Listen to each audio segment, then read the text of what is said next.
Innal hamdalillah nahmaduhu wa nasta'inuhu wa nastaghfiruh wa na'udzu billahi min shururi anfusina wa sayyiati a'malina. May yahdihillahu fala mudilla lahu wa may yudlil fala hadiya lahu. Asyhadu an la ilaha illallah wahdahu la syarika lahu wa asyhadu anna Muhammadan abduhu wa rasuluhu, amma ba'du. Baik, kita lanjutkan materi kita yang tertunda pada Senin kemarin. Masih hadis yang ke-27 dalam kitab Min Funudis Sunnah, susunan Muhammad Ali As-Sobuni.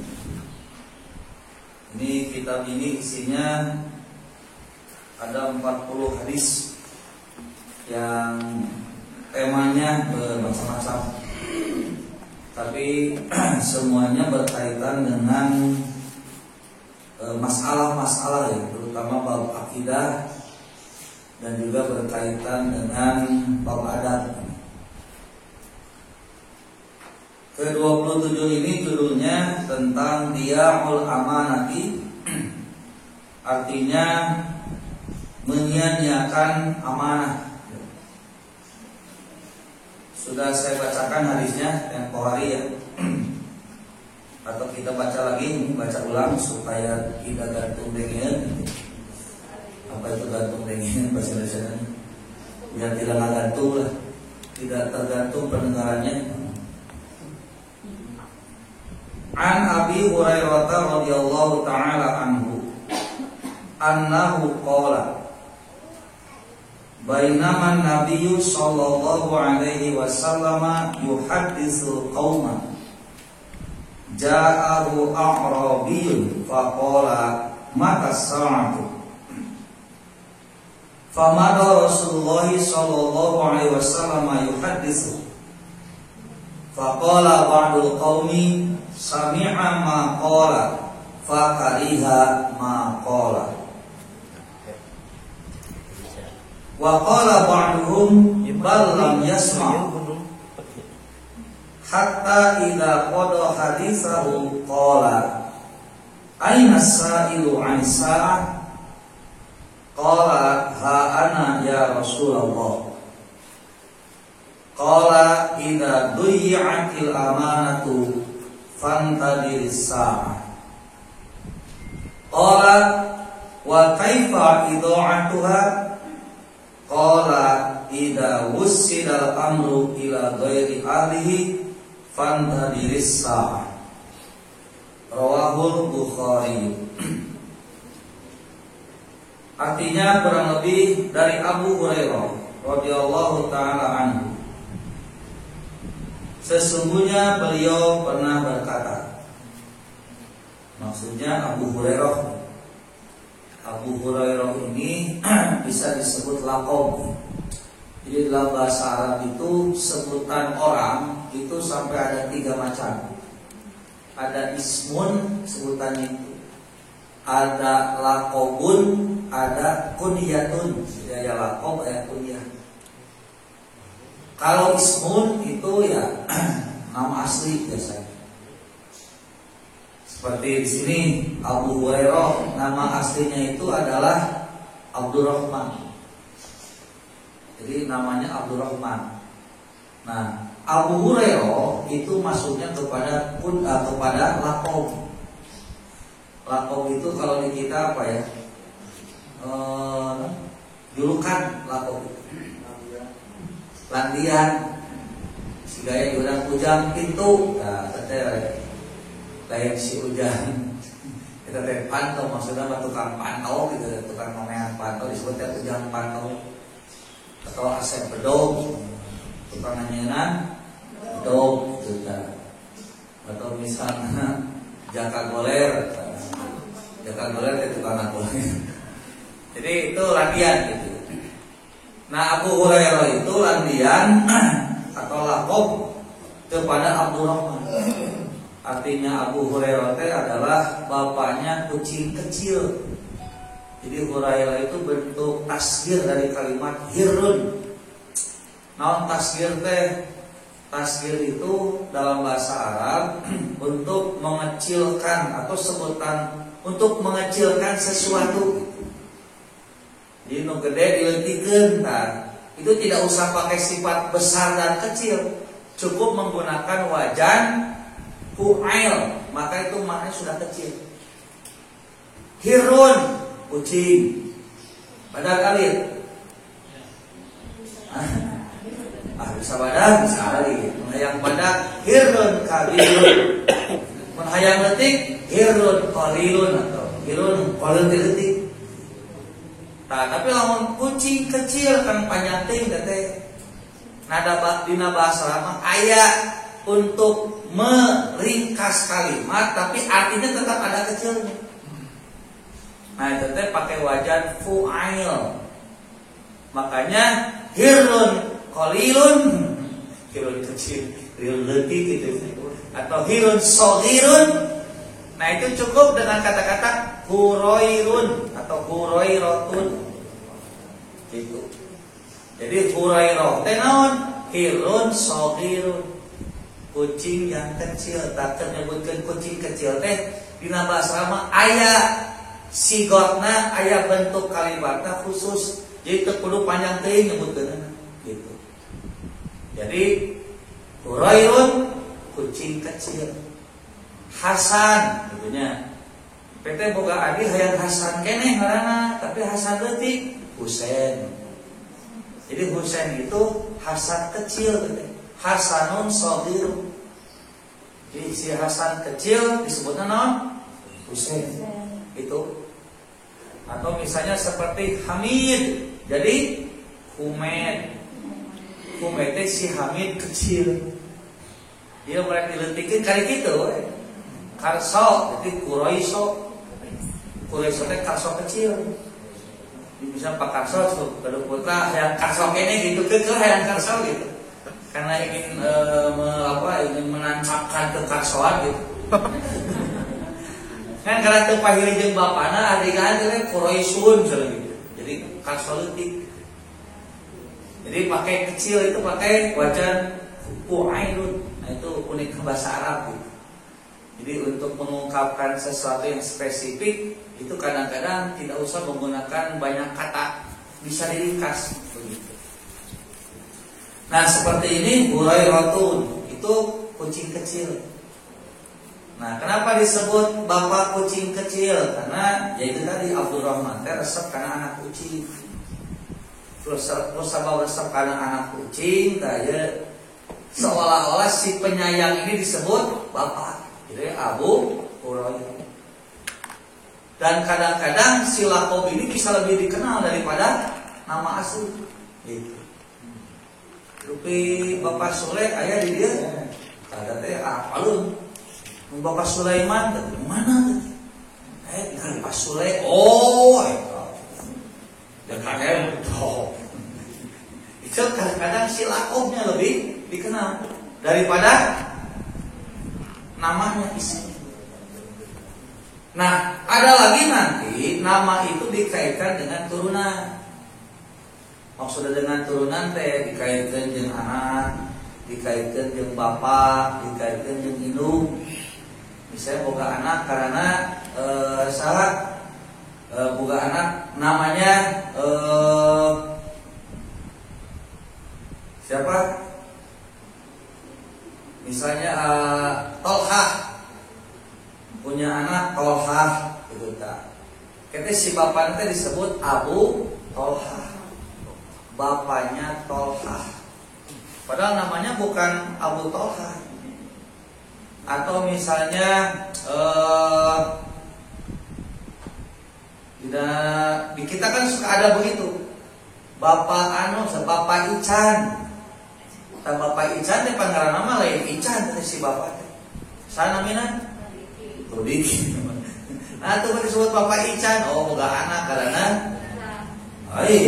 nama Birsa. Ican mah naon? Lakob. Nah, gitu. Jadi itu dicampurkeun lakob jeung jeung kunyah gitu. Nah, atau misalnya punya bapak, nah, karena saya misalnya Umar bapaknya teh Ibnu Umar, anak Umar, padahal namanya siapa? Namanya Abdullah namanya. Tapi karena bapaknya lebih dikenal Umar, biasanya si anak Umar gitu. Padahal namanya Abdullah. Nah itu begitu. Dan itu sebetulnya bukan hanya di Arab, di kita juga begitu kan. Sok di TK, rata-rata udah dikenal tuh bukan nama ibu kan, tapi nama anaknya. Mama anu, jadi Mama Fikri. Banyak ya ibu-ibu ngaranna Fikri, mungkin ada anaknya Mama Fikri. Itu Mama Fikri, Umu Fikri, misalnya Umi Fikri kan, Umu Fikri. Umi teh lamun aya huruf jar, an Umi Fikri kakak gitu tuh. Nanti urang mah Umi teh lain pada aya huruf jar. Umi teh leuwih karena disambungkeun karena ya mutakalim. Umi banyak, hadirna teh ibuku. Matak di urang nyebunya sok umian, itu naon maksudnya? Ibuku. Makanya ini kenapa saya sampaikan dulu ini seperti yang sepele, tapi di lapangan ternyata ini jadi dua pele. Kenapa jadi dua pele? Karena ada yang fanatik, akhirnya melarang mengatakan kata-kata umi, nggak boleh bilang umi, nah nggak boleh, dari lain inung mana itu? Inung saha? Inung batur. Nah disebut umi gitu kan? Ibuku. Karena dari ibuku mah jadi muhrim, ramai teh. Padahal kan umi di desa mah da anak mah yakin lain ibuku teh, umi di malah kau teh. Jadi gegeran siga ibu nyebutna dengan umi.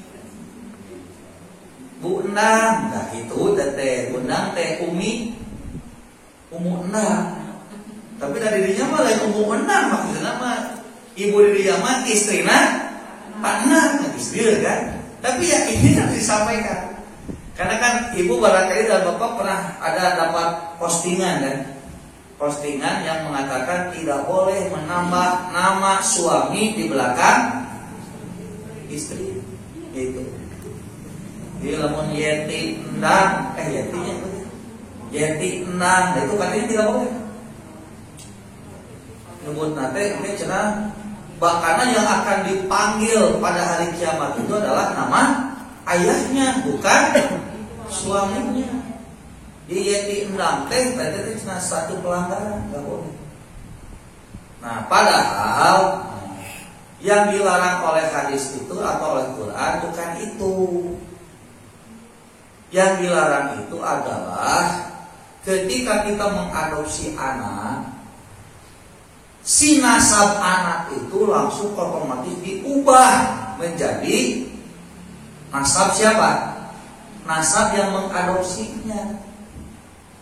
Tadi antara kebiasaan orang Arab, kalau statusnya diubah dengan nasabnya, itu dengan mengganti nama belakang ayahnya. Seperti Zaid. Dulu ada si Zaid, bapaknya teh Harisah, Zaid bin Harisah. Ketika ayahnya meninggal, pun Nabi dikubur si Zaid. Saking cintanya Nabi kepada Zaid, itu tak. Akhirnya diganti Harisah jadi Muhammad, jadi Zaid bin Muhammad. Kermah dari budak pada ngabuli gitu tak.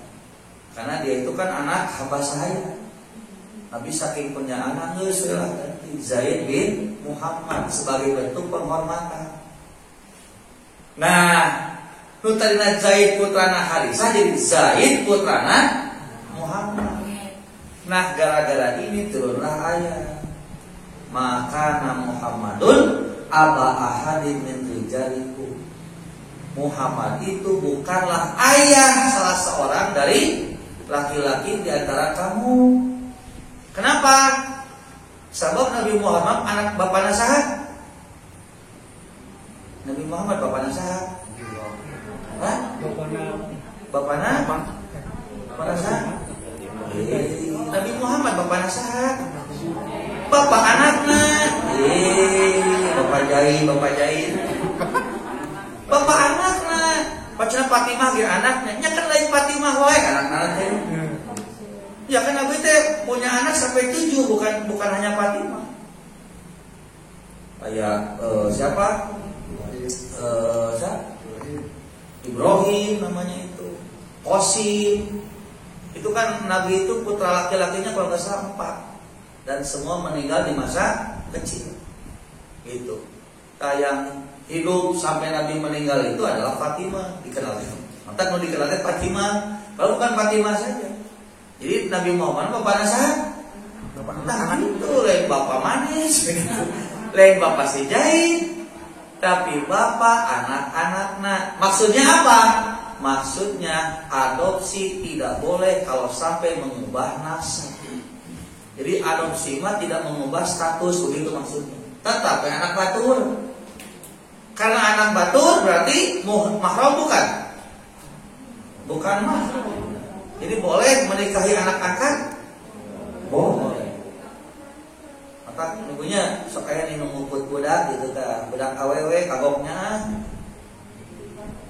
Untuk dari kita iman jadikeun anak. Padahal teu beunang. Kalau mau kagoknya mending keneh ditikah. Nya mulai kagoknya ditikah lah jadikeun anak.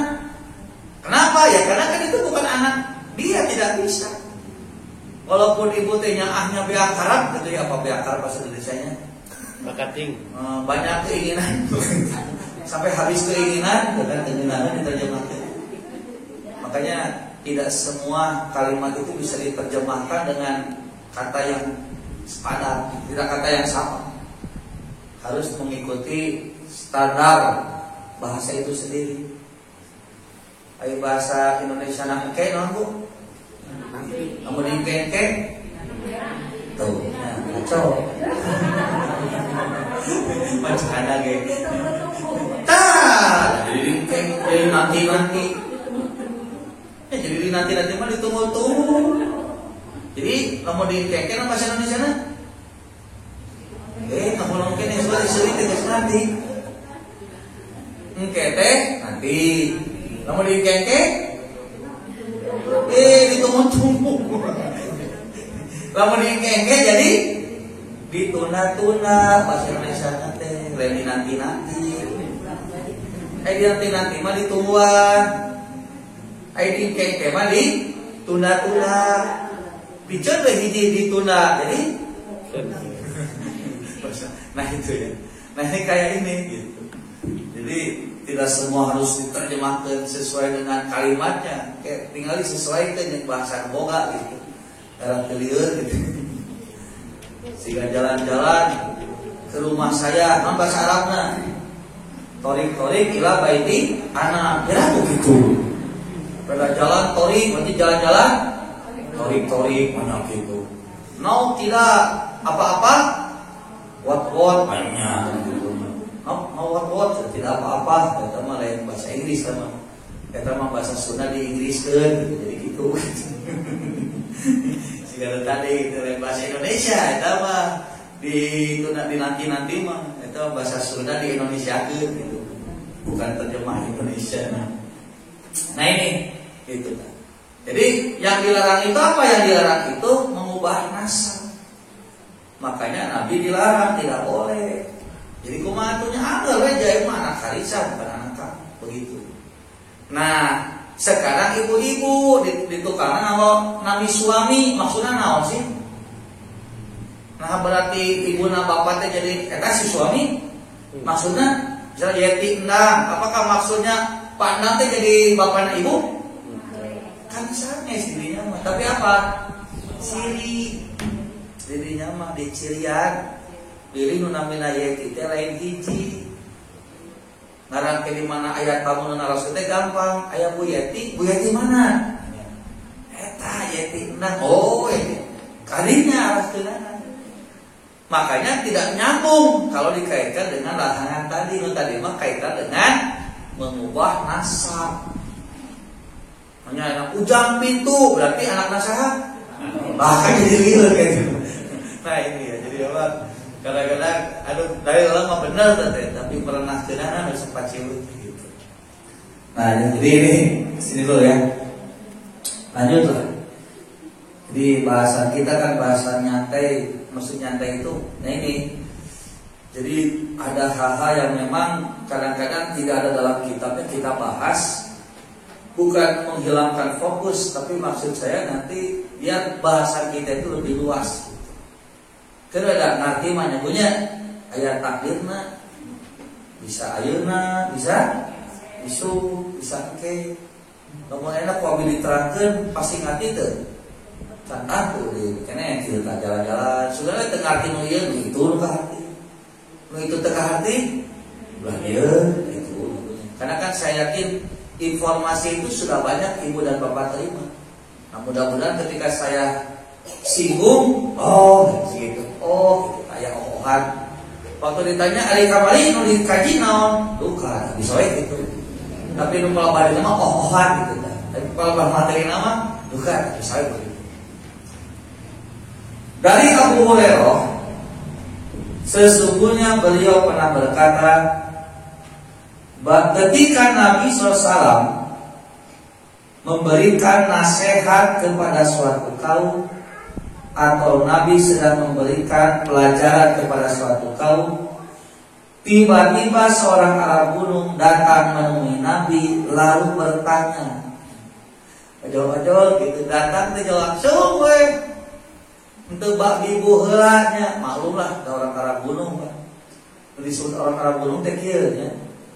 Orang Arab gunung teh maksudnya orang-orang yang hidupnya itu tidak menetap di satu tempat. Itulah kebayang Arab gunung teh cicing di gunung sana. Arab gunung itu maksudnya orang-orang yang dia tidak punya tempat yang tetap, tidak menetap di satu tempat. Kenapa? Karena rata-rata mereka itu bari ngangon, punya ternak yang banyak. Di lamun ngangon teh lain kilo 4 ekor domba lain ratusan. Daripada enam hari ke ratusan domba, mending kene domba dibawa ka lembah. Ya enak hari ku ngapoe ke ratusan domba wah, kalek-kalek suku. Makanya bagaimana caranya? Si kambingnya diabrikeun. Nanti dia bisa ke lembah, didinya teh tinggal dengan kambingnya, tinggal berapa lama gitu, nanti diperkirakan habis, pindah lagi. Nomaidan gitu sudah. Nomaidan ini, yang gagal nomaden gitu. Dia tidak punya tempat tinggal yang tetap. Itu maksudnya Arab gunung. Nah makanya karena cara hidupnya seperti itu, sapopoin aja domba biasanya gitu. Jadi kaitan dengan adab, tata kesopanan dan itu kurang diperhatikan. Gitu. Makanya kalau masuk tiba-tiba Rasulullah kapan hari kiamat? Dok itu kan itu keur ngaji, Nabi teh teu kira punten. Cenging naros teu kitu atuh. Kira kiamat dok itu. Kira-kira kumaha Pak mun Bapak yang begitu di dia? Kan Arab gunung Bapak teh jauh. Tapi memang begitu adatnya, karena memang begitu makanya nanti tapi apa kelebihannya? Kelebihannya itu karena mereka hidup sudah terbiasa sulit, itu cara berpikirnya lebih cerdas dan lebih simpel. Karena Pak, kelebihan orang yang penuh kesulitan kan? Dibandingkan dengan orang yang penuh dengan kelapangan dan keluasan, itu biasanya lebih naon? Lebih malas, lebih kendor, lebih tidak kreatif. Saudara bapak boga-boga itu segala diwawai dan kreatif, segala dipuhoi. Jadi biasanya melatih gitu kan, melatih kreativitas. Makanya kata sahabat nanti ada pengakuan sahabat yang ada di kota, kami itu paling senang kalau kedatangan Arab gunung. Kenapa paling senang? Karena mereka kalau bertanya itu simpel. Dan mereka itu kalau bertanya yang aneh-aneh oleh Nabi tidak pernah ditegur.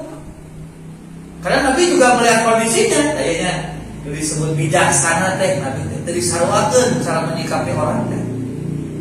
Kalau orang kota nanya nu aneh-aneh, wah dicarekan oleh Nabi. Sampai ada sahabat bertanya Rasulullah, hari ibadah haji teh setahun sekali atau satu sekali seumur hidup? Nabi teh nanya gitu, nggak berat mana? Jangan tanya begitu. Nanti kalau Allah menurunkan ayat dan harus mewajibkan tiap tahun, berat dicarikan. Tapi kalau orang arah gunung tuh aneh, nggak bisa nelayan yuk. Makanya para sahabat itu kalau ada orang arah gunung itu senang, karena nanti kadang-kadang pertanyaannya persis seperti yang mereka inginkan. Cuman kalau diungkapkan langsung oleh mereka malu. Kenapa malu? Karena kalau Nabi SAW takut itu ditanya begitu. Tapi kalau orang arah gunung yang tanyanya itu Nabi selalu melayani. Maka jadi ada plus minus gitunya hidup di lemur. Nah kayak gitu, begitu datang dong mata saat. Kira kiamat seperti itu. Ini namanya karena rakyat kan ya. Untuk kuntan. Kayak gini narasnya begitu. Kapan kiamat itu? Famada Rasulullah sallallahu alaihi wasallam yuhadis. Ternyata Nabi terus saja menyampaikan nasihatnya kepada orang-orang. Jadi ketika yang memotong kiamat, Nabi itu tidak terpengaruh. Rangkeun itu. Nah, akhirnya karena Nabi bersikap begitu, maka melahirkan asumsi-asumsi dari para jamaah. Yang satu mengatakan waqala ba'duhum faqala ba'dul qaumi, sebagian orang ada yang berpendapat sami'a ma qala fakariha ma qala. Jadi anu naros teh cenah Nabi teh terus we cenah nerangkeun teu ngajawab heula. Ada yang mengatakan Nabi itu mendengar, cuma Nabi tidak suka dengan pertanyaannya. Nah, ternyata yang lain tidak begitu. Wa qala ba'duhum, sebagian yang lain, maka kesimpulannya balam yasma, Nabi itu tidak mendengar kayaknya. Jadi naon? Jadi we terus nerangkeun. Jadi ketika ada yang tanya tidak ditanggapi oleh Nabi teh asumsinya macam-macam. Ada yang menganggap Nabi tidak mendengar, jadi we terus tidak menjawab. Ada lagi yang berasumsi mendengar, cuma Nabi tidak suka dengan pertanyaannya. Masuk ayat gitunya. Jika guru ge lamun kenerangkeun aya murid nanyakeun teu dipikara cuekeun. Aya begitu. Atau mungkin tidak terdengar. Mungkin. Pertanyaannya, yang benar yang mana? Yang Nabi benci, mendengar tapi benci, atau Nabi tidak mendengar?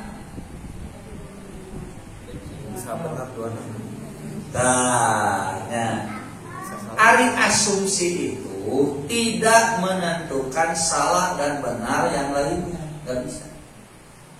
Kalau disebut fikih teknologi ini, kenapa fikih? Pertanyaannya, kata siapa Nabi tidak mendengar? Kata Nabi bukan? Bukan kan? Berarti Nabi tidak mendengar tidak? Duka. Duka apa Nabi belum ngomong? Yang mengatakan Nabi mendengar tapi tidak suka siapa? Lagi-lagi sahabat, bukan Nabi. Berarti Nabi teh tidak suka atau tidak mendengar? Nah, itu. Kenapa?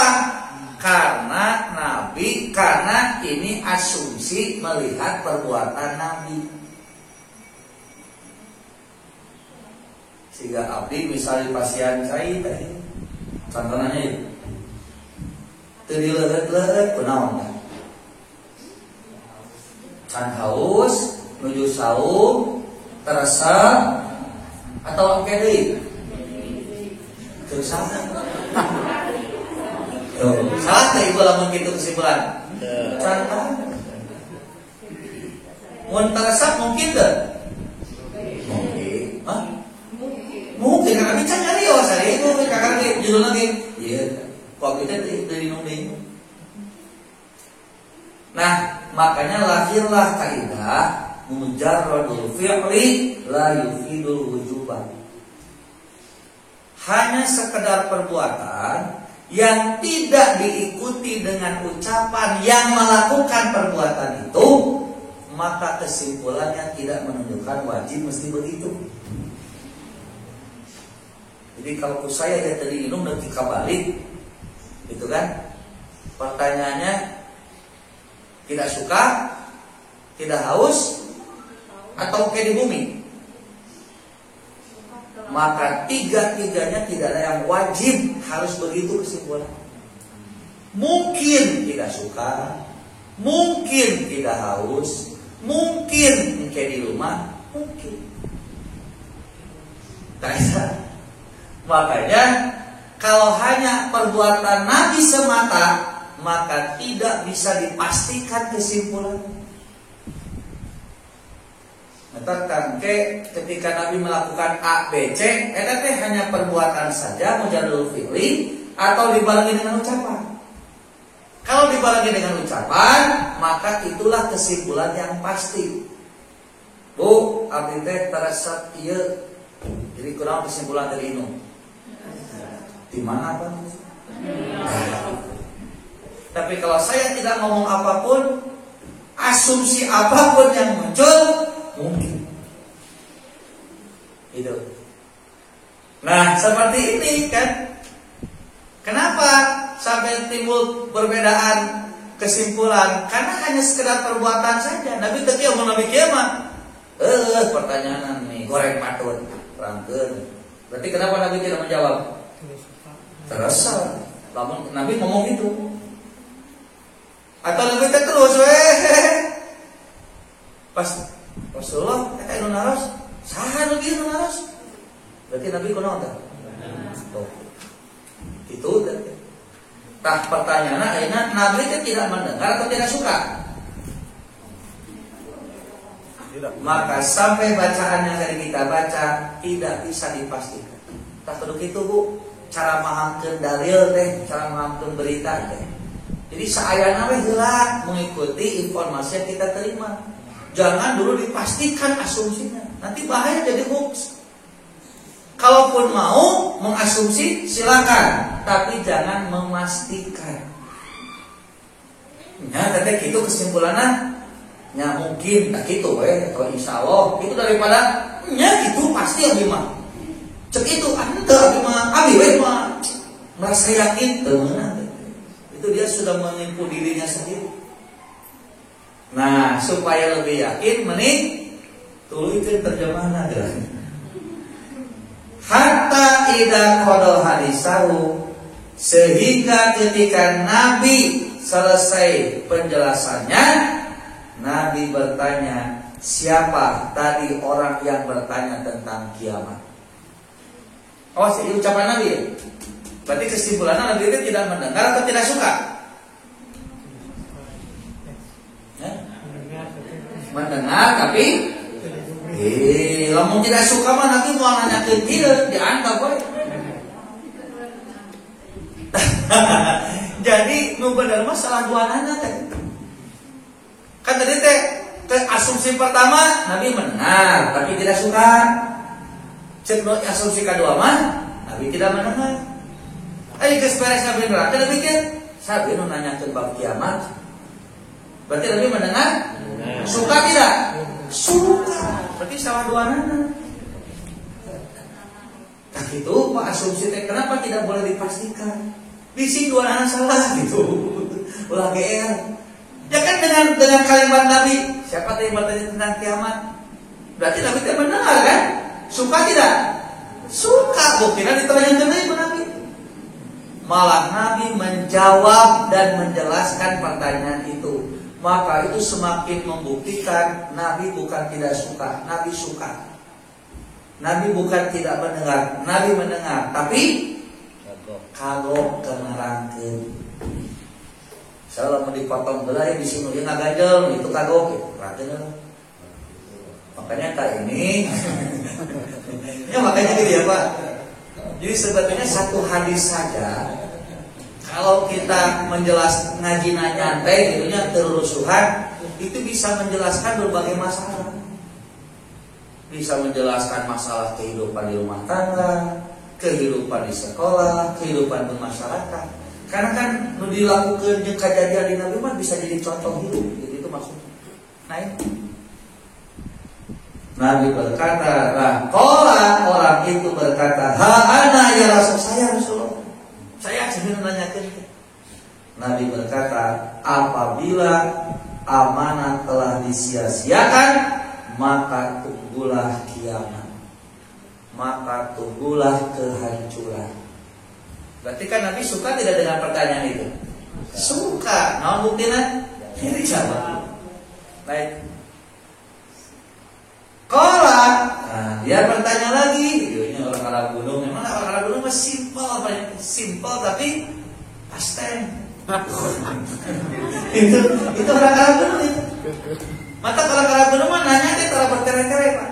Tara moal mayay kamana heula gitu tah. Poho we teh kada pertanyaan. To the point. Karena pertanyaan to the point, jawabannya juga to the point. Langsung benar itu bertele-tele. Wa kaifa idha'atuha, disusul pertanyaan.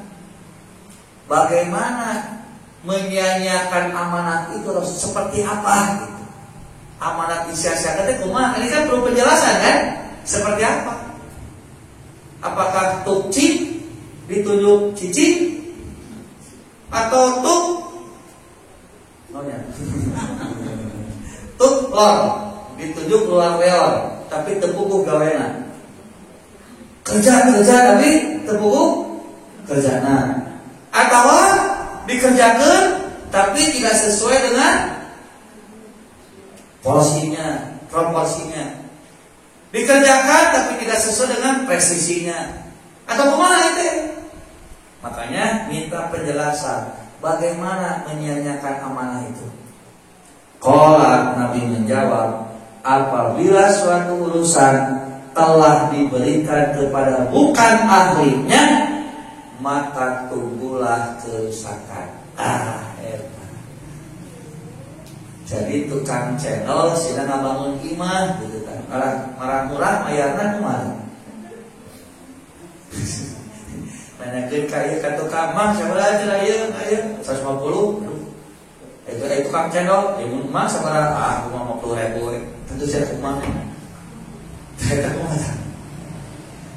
Nah, ya.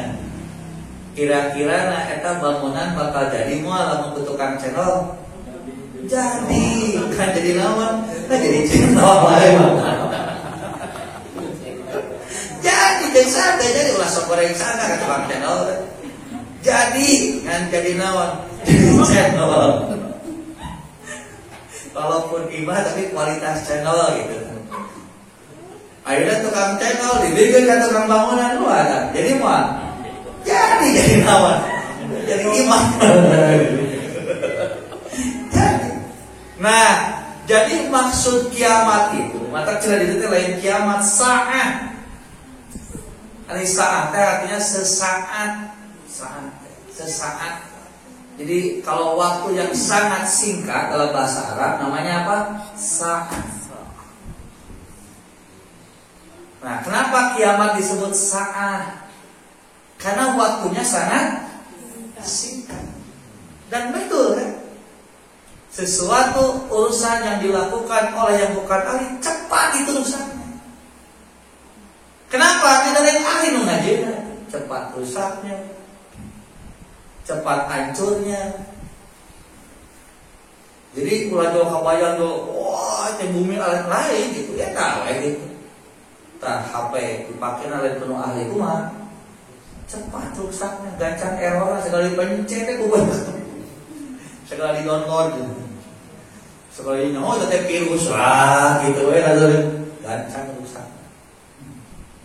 Tah cenah itu kenapa? Karena kalau amanah itu dipegang oleh ahlinya maka hasilnya akan baik, kualitasnya juga akan baik gitu banyak. Kemudian sesuatu itu akan lebih panjang manfaatnya. Maka ketika diberikan kepada bukan ahlinya, kata Nabi, sesaat untuk sana tumbuhlah kerusakan. Karena amanat atau suatu urusan diserahkan bukan kepada ahlinya, maka siap-siaplah ketumbuhlah kehancuran. Kenapa disebutkan dengan saat, dengan sesuatu yang sangat cepat dan rusak lebih gancang tibatan? Rusak lebih gancang, lebih cepat.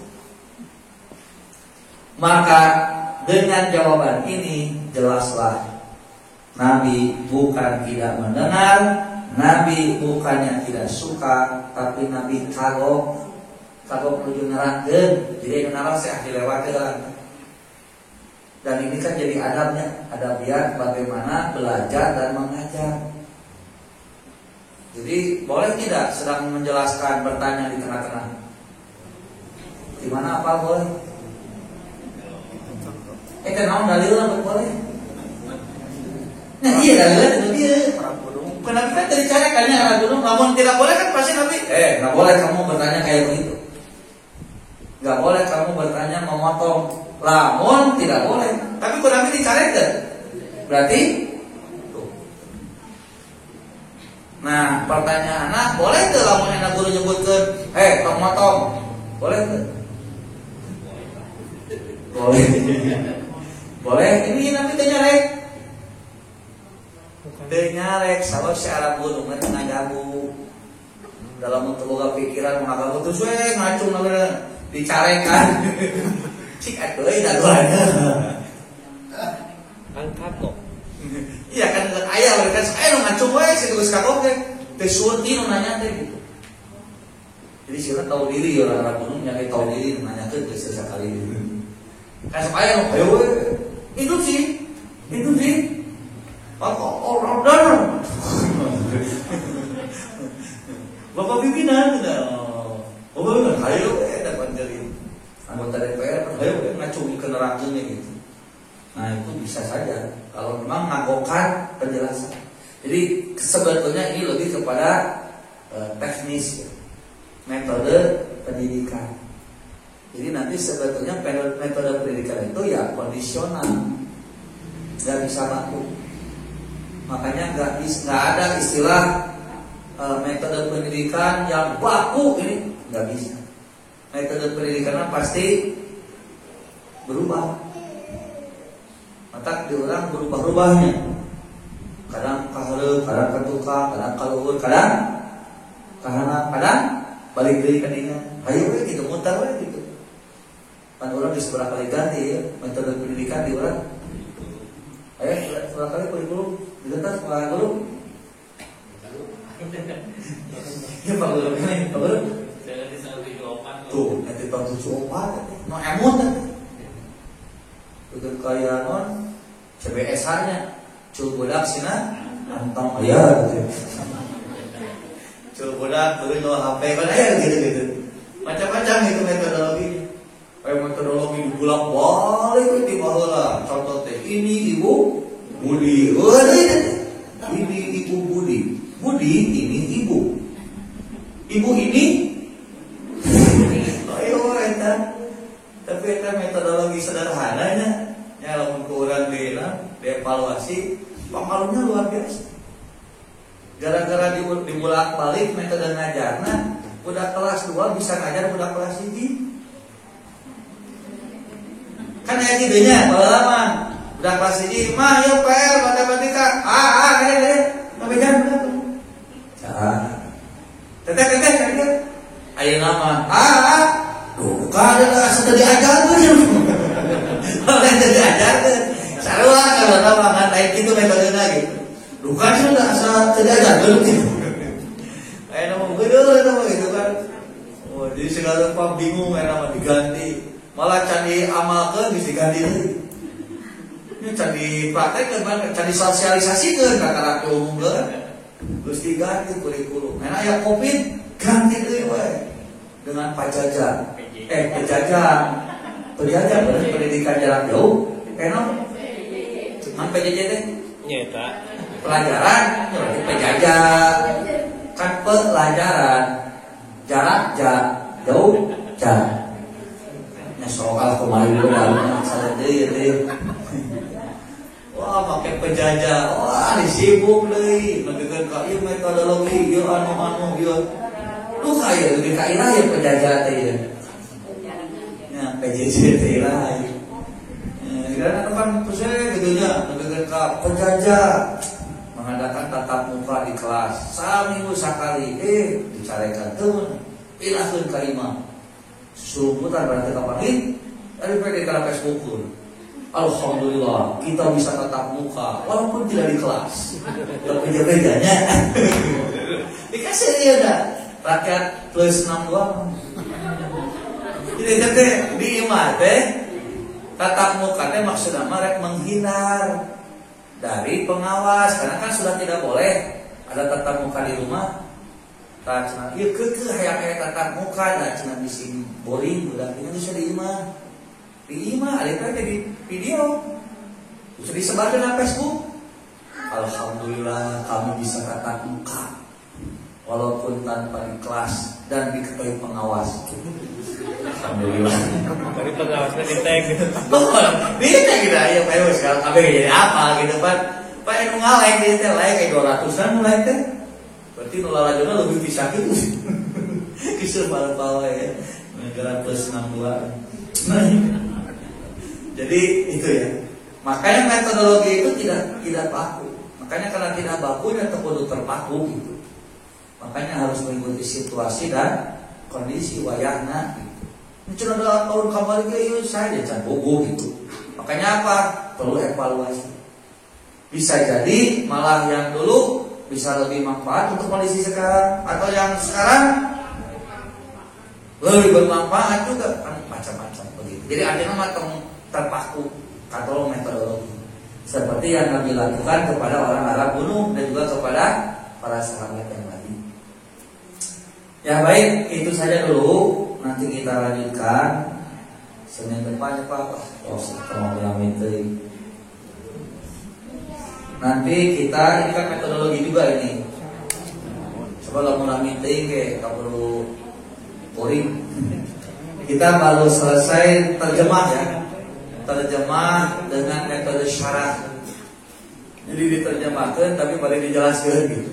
Itu metode terjemah dengan syarah gitu.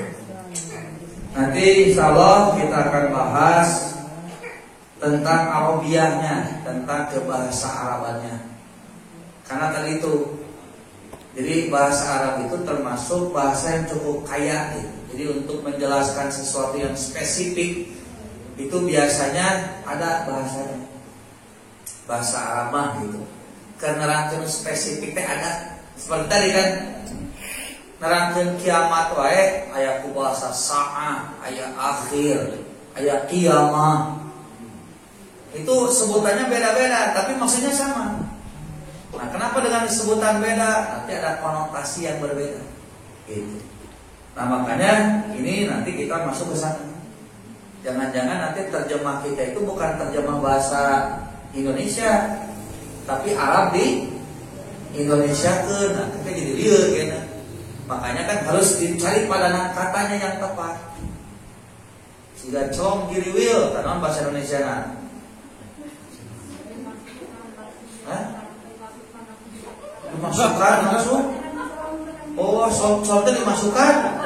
Yang itu com dimasukkan.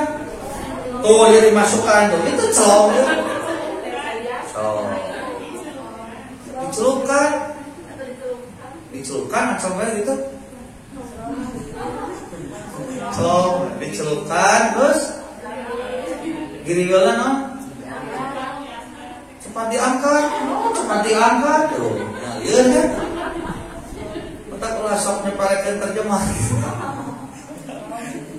Jadi walaupun sudah punya kamus bahasa Arab, itu tidak menjamin orang bisa menerjemahkan. Betul, karena nanti harus ada padanan katanya. Yang pasti kita apa kayak tadi contoh gampangnya. Diengke-engke kan jadi dinanti-nanti juga. Padahal ditunda-tunda, diengke-engke mah lain dinanti-nanti. Dinanti-nanti mah ditunggu-tunggu. Didago-dago Mas. Didago-dago. Edang level pakai lieur kan terjemahkeun mah itu. Jadi terjemah itu begitu. Makanya Ustaz Romli itu kalau menerjemahkan itu suka pakai kalimat kirang langkung.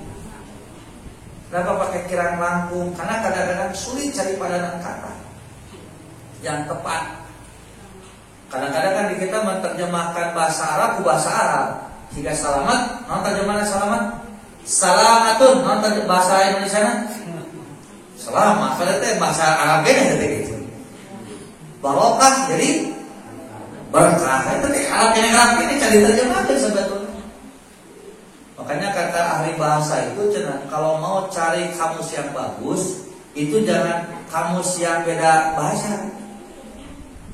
Bila mau ibu belajar kamus bahasa Inggris, saya lain kamus Inggris Indonesia, tapi Inggris ku Inggris, Arab ku Arab, Sunda ku Sunda Indonesia. Karena nanti kalau pakai bahasa yang sama mah ada penjelasannya. Nanti setelah baca penjelasannya baru kita cari padanan kata yang ada di kita apa. Begitu. Dan itu cara menerjemah. Jika tadi com giliwil, apa terjemahnya? Terangkeun heula non celom teh. Celom teh sorak cai lain dicelupkeun lain kan.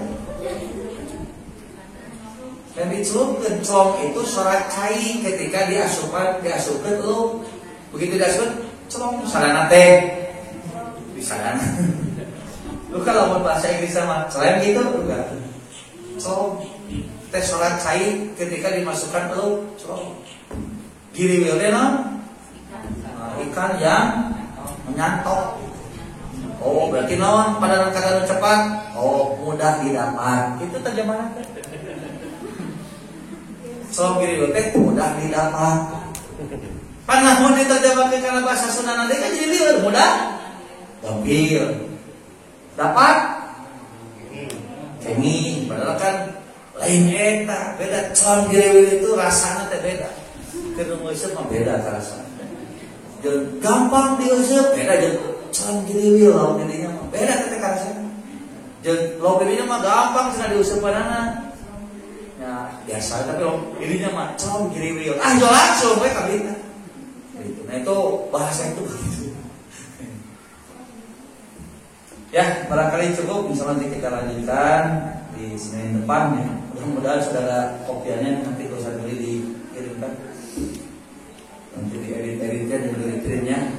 Aku qouli hada wa astagfirullah li wa lakum. Assalamualaikum warahmatullahi wabarakatuh.